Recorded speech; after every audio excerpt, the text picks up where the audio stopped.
As you can tell from the House of Representatives today that a quorum was not found. We really expected some of our Democrat colleagues to have joined us today, as was reported, I think, by you, Michelle, that Representative Hortman had been in the building. We know that there are 66 Democrats that easily could have come to work today. Instead, they chose not to. The Secretary of State would not take any motions from any duly elected member of the House of Representatives today, which has definitely its own concerns. Leader Niska will be sharing what a potential motion would have been that was not able to be had. But you can see that House Republicans, now on week 3, are here to do the work that we have been elected to do by the people of Minnesota. We will continue doing that. We are hearing from people all over the state that our taxpayers paying for members, Democrat members, not to show up for work. We are hearing across the state that the best thing that could happen is that Democrats would actually show up for work, get to work with their Republican colleagues, and find a pathway through. Unfortunately, there is not a single Democrat today that showed that type of strength or leadership. We are hoping that tomorrow, as you heard, we will come in tomorrow at 3:30 again. We are hoping that at least one Democrat could be found in the state of Minnesota that's elected to serve in the House of Representatives to actually show up. But I'm going to turn it over to Leader Niska so he could tell you what motion we were denied even being allowed to bring up, which is an overreach of the executive branch here in the state of Minnesota.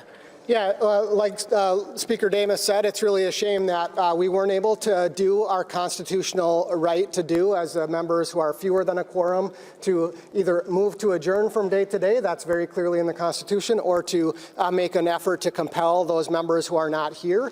We did have a motion at the desk under that provision in which we were going to ask that absent members be compelled to attend, and that those who remained absent would forego their legislative salary until they attend session and be ineligible to receive per diem. It's very clear in the Constitution that we, even as a lesser amount, have the power to compel the attendance of absent members in the manner and under the penalties it may provide. And it's really shameful that Secretary Simon, who's not even a member of this branch, overstepped his role. But he didn't even allow a motion to adjourn to a time. He just unilaterally did it on his own apparent authority, whatever he thinks his authority is in the House, and he didn't allow us to do the thing that the Constitution allows us to do as a remedy against the unlawful acts of the Democrats by not showing up for work and doing that. We asked him in a meeting earlier today what his basis for doing this was. He said it was,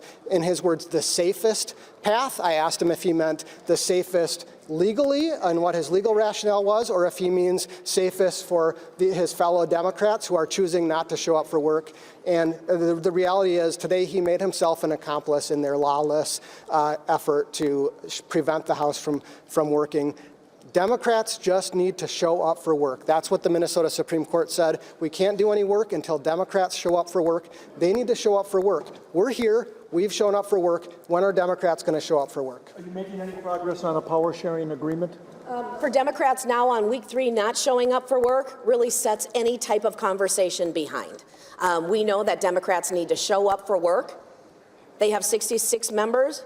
We have 67 members, and to not show up for work doesn't help with any type of agreement or negotiating a way forward. But you were negotiating last night and this morning, so was there progress? Democrats are not here right now. Have you made an updated offer? Have you come forward with? Democrats are not here right now. That sets anything further behind than they were earlier. They've centered this whole thing around Brad Tabke. Are you any closer to, would you ever get to a point where you'd assure that you'd seat him? You know, I was really surprised that Brad Tabke himself, with the importance of his seat, wasn't in this chamber today. That was the most shocking thing. As much as he said he wants to keep his seat, he didn't even show up for work today.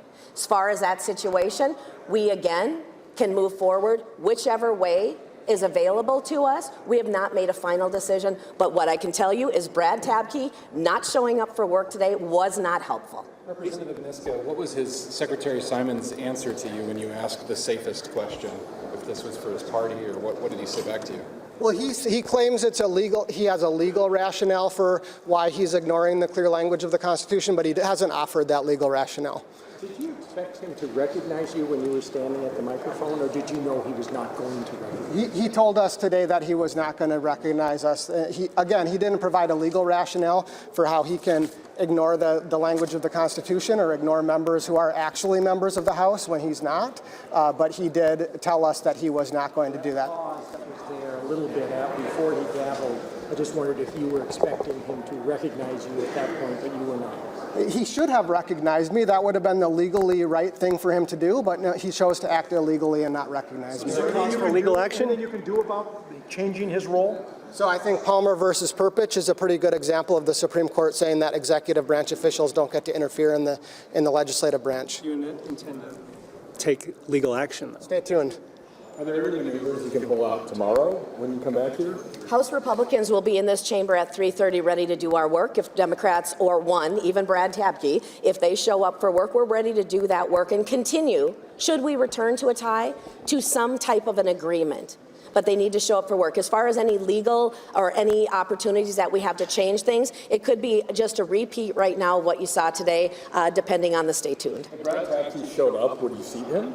You know what? Brad Tabke needs to show up so we can even start that part of a conversation. Brad Tabke sent in an oath of office that apparently he took in a secret ceremony. He is regarded right now as a member of the House. He has a seat. He has a button. He could show up for work, and then there would potentially be a legal process, continue the election contest process, but that would be something we debate as members of the House. That's the way it's supposed to work. Brad Tabke is the only one who's unseating Brad Tabke right now. And Democrats need to show up for work. It's week 3. They need to show up for How would work. you describe the dynamic right now, and can that get back on track? I have absolutely believe that dynamic that we're seeing right now and the contentiousness here in the House of Representatives, that we can find some type of resolution, but people not showing up for work, taking a super secret swear-in session 2 days earlier is not helping with the trust and the ability to negotiate in good faith going forward. I am hopeful that we will be able to get to a result. We will end this session on time with a budget agreement, depending on whether or not Democrats ever do actually show up for work. Don't they actually lose all of their ability to negotiate with you as soon as they show up? Don't they, at that moment, give you the right, at 67 members, and at that point, the most people in this office, if they come here, then you can be elected speaker. Every one of these people can be elected the leaders of a committee, and they have no more negotiating power with you guys. What I will absolutely tell you is that I would operate in a fair way despite what has been done in leadership over the last 6 years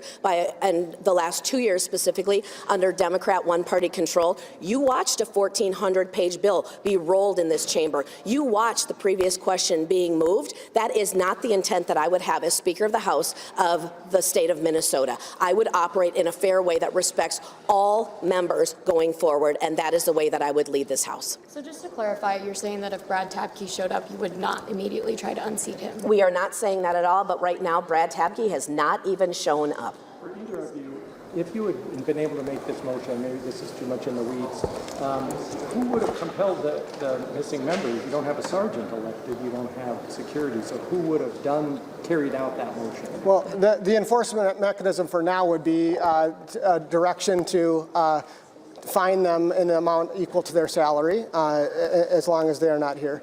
That was more than Yes, Yeah. a penalty. Other states have done fines for members, for legislators who don't show up for work. By fine the equivalent of their salary, you mean just withholding their salary? Correct. Do you want to read? Yep. The motion that was going to be offered pursuant to Article 4, Section 13 of the Minnesota Constitution, Niska moves that absent members be compelled to attend the next House session.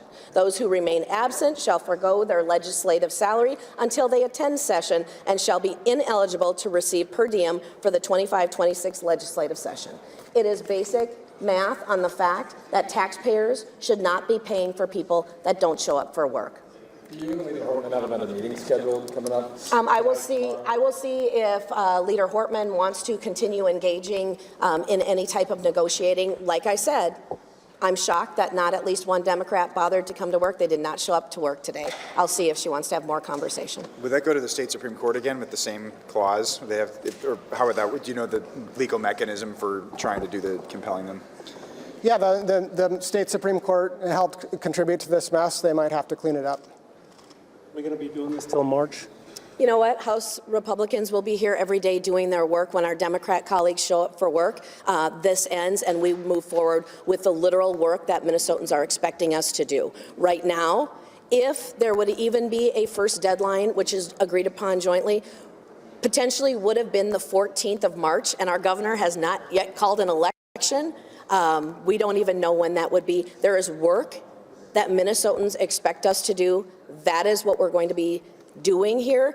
What you could actually ask is any of the Democrats if this is going to go on till March. That's the Democrats' threat, that they're not going to show up for another 7 weeks. So you need to ask Democrats if they're going to show up for work sometime here in the next 7 weeks. Representatives, are both sides just so entrenched at this point there's no room for compromise? There is always room for compromise, but it needs to acknowledge the fact that we're at a 67-66 right now and stop pretending that it's anything different. All right, great. Thank you. Thank you. Thank you. Appreciate it.